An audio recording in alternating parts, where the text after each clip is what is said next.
Al examinar la cronología de la Gran Pirámide, nos menciona Rodolfo Benavides en su libro de dramáticas Profecías de la Gran Pirámide, encuentra el lector que la fecha de 1486 a.C. está inconfundiblemente marcada. Los investigadores han asegurado que esa fecha se refiere al éxodo de Moisés, y decir esto es referirse al principio del monoteísmo y a la religión mosaica que después fue judía y posteriormente en gran parte cristiana. Así pues, se atribuye a Moisés el mérito de haber proclamado por vez primera el monoteísmo. Sin embargo, esto no es novedad, pues entre los años 1400 o 1500 a.C., el faraón Amenhotep IV sostuvo tremenda lucha contra la parasitaria casta sacerdotal, causante no solo del politeísmo, sino de la corrupción más escandalosa de la época. Asimismo, intentó separar a la Iglesia del Estado y finalmente se declaró partidario de las escuelas herméticas que sostenían como principio filosófico y religioso el monoteísmo, o sea, la existencia de un solo Dios. La batalla de Amenhotep, el joven faraón, resultó muy superior a sus fuerzas y en ella sucumbió. Aparentemente su esfuerzo fracasó, puesto que en el propio Egipto las cosas siguieron de mal en peor. Pero en ese entonces, ahí en Egipto, vivía el pueblo hebreo y hasta pudo suceder que Moisés abreviara en las mismas fuentes de Amenhotep y hasta quizá presenció esos acontecimientos y de ellos sacó las experiencias respectivas, lo que permitió implantar en su pueblo el monoteísmo con Yahvé como Dios único. Por lo que hace a la reglamentación y demás escritos que ahora figuran en la Biblia, muy probablemente los obtuvo de la escuela hermética donde estudió.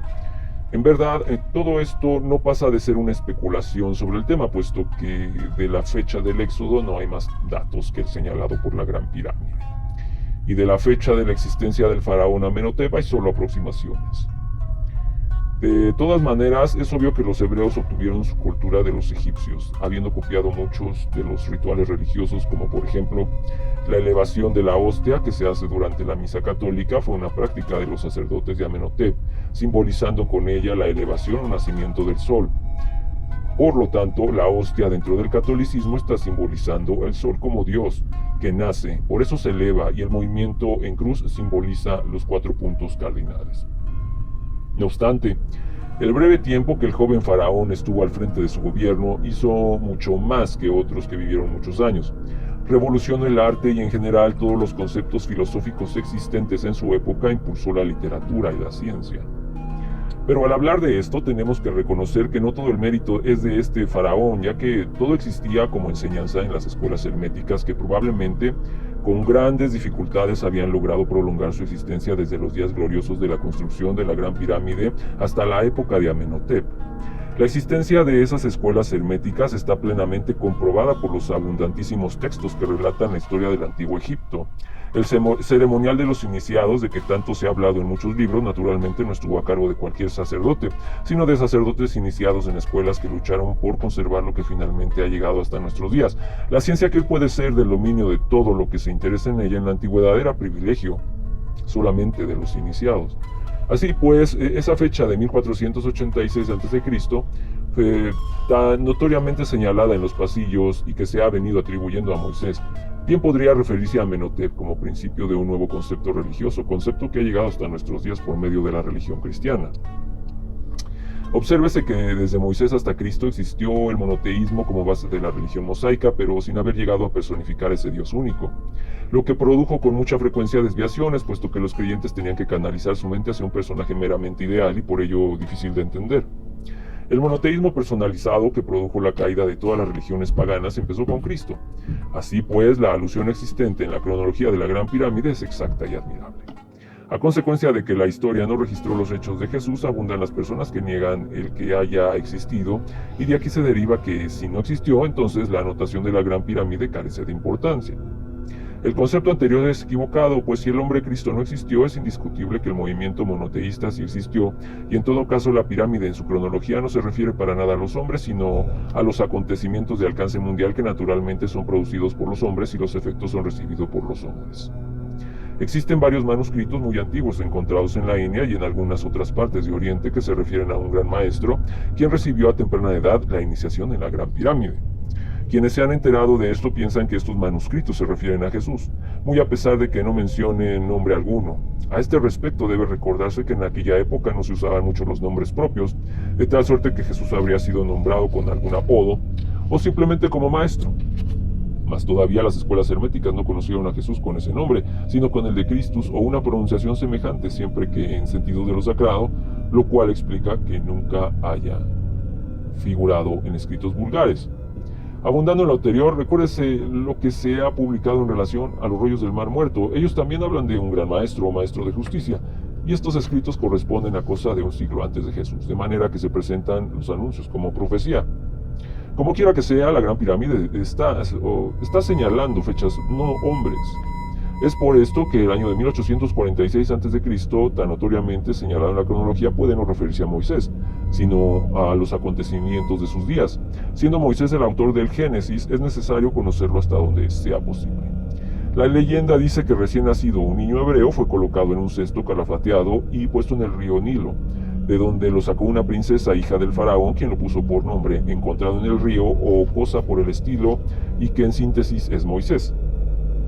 Investigadores insistentes al respecto dicen que en esa época las jóvenes egipcias gozaban de toda libertad sexual, hasta antes de contraer matrimonio, y que entre gente de la corte era muy frecuente que esas relaciones fueran entre hermanos, para evitar que en el caso de tener hijos estos dejaran de tener sangre real. En virtud de lo anterior, se presume que esa princesa tuvo relaciones con un hebreo de donde nació Moisés, resultando que, vino a ser mitad egipcio y mitad hebreo. Siendo así, nada de extraño tendría que la princesa le hubiera procurado la mejor educación.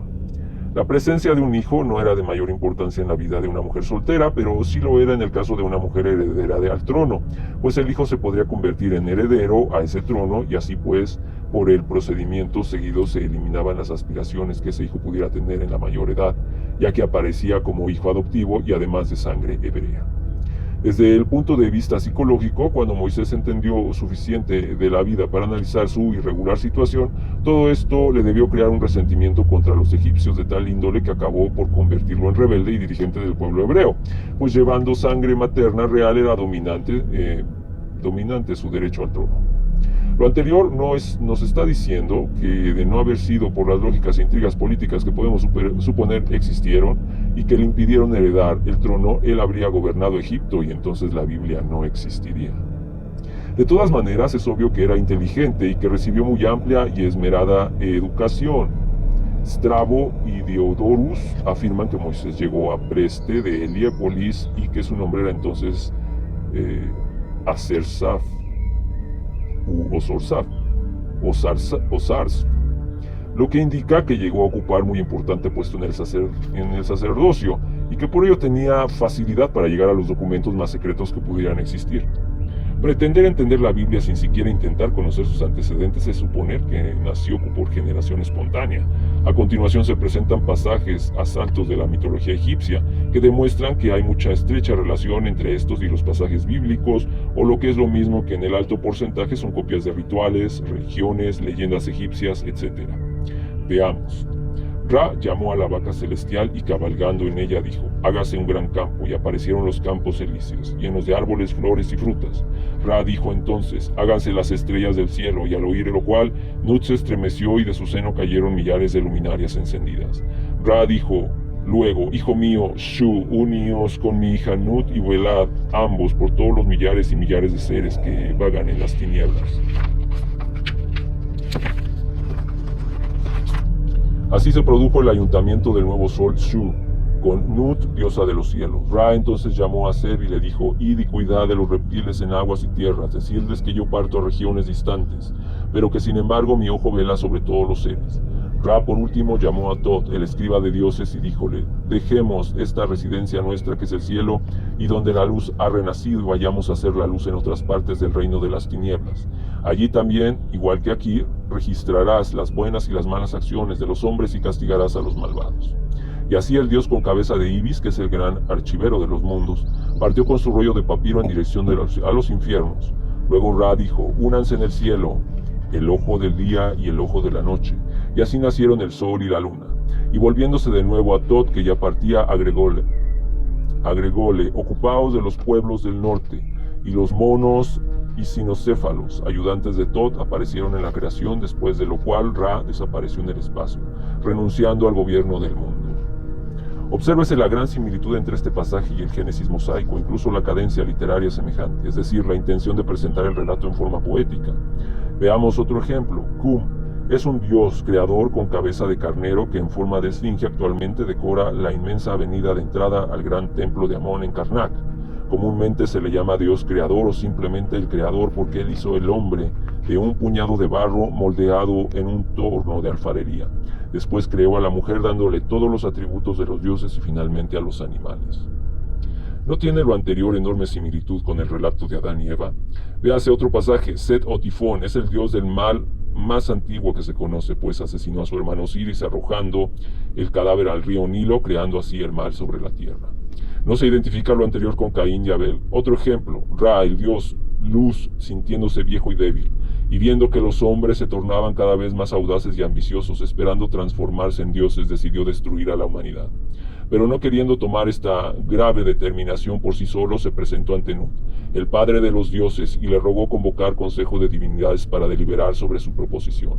La respuesta del consejo fue afirmativa. Entonces Ra ordenó a Hathor, diosa con cabeza de hiena, y a Sekhmet, la diosa con cabeza de tigre, que consumaran el sacrificio de toda la humanidad. Sekhmet, considerada como principio destructor al servicio de las fuerzas de la naturaleza, se dio la tarea con tal ímpetu que bien pronto la tierra estaba convertida en un lago de sangre.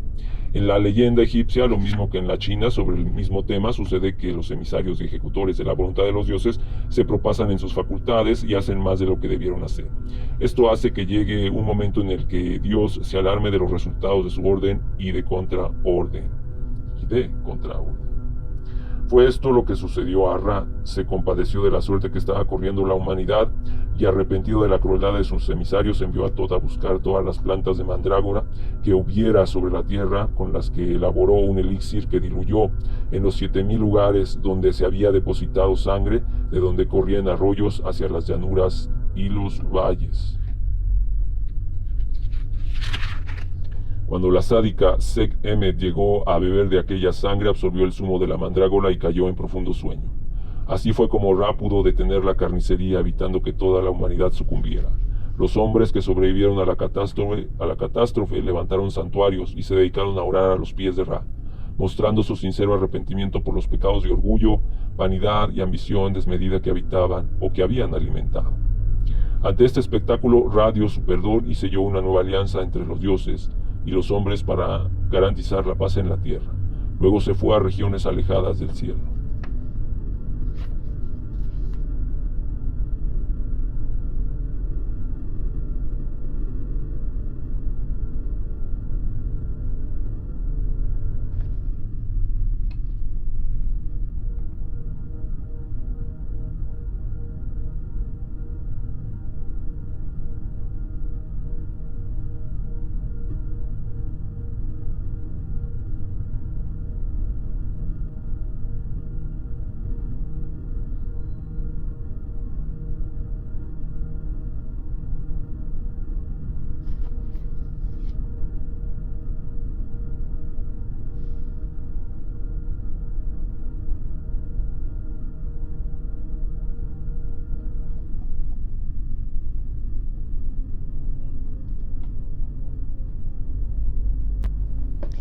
Finalmente, o fácilmente, se nota en este relato muy condensado del original la similitud que guarda con varios pasajes bíblicos, como son el castigo que Dios da a Adán y a Eva por su desobediencia, la alianza contra o entre Dios y Abraham, y posteriormente otras muchas alianzas entre Dios y el pueblo escogido, el castigo a los constructores de la Torre de Babel, precisamente por su orgullo, vanidad y ambición, y lo más importante, el castigo que Moisés aplica en gran número a los miembros del pueblo cada vez que desobedecen.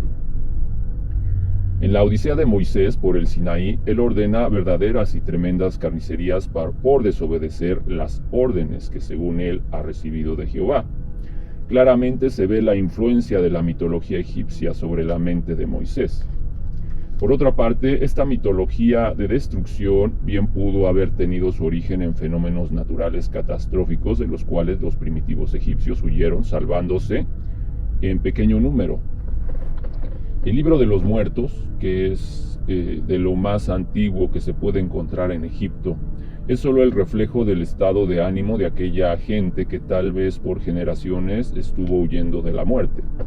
Naturalmente, la muerte ocupó su mente desde el momento mismo del nacimiento. Consecuentemente, la natural ansia de vivir los hizo crear deidades de otra vida, pero con todos los atributos, lo mismo del ser humano que de la naturaleza.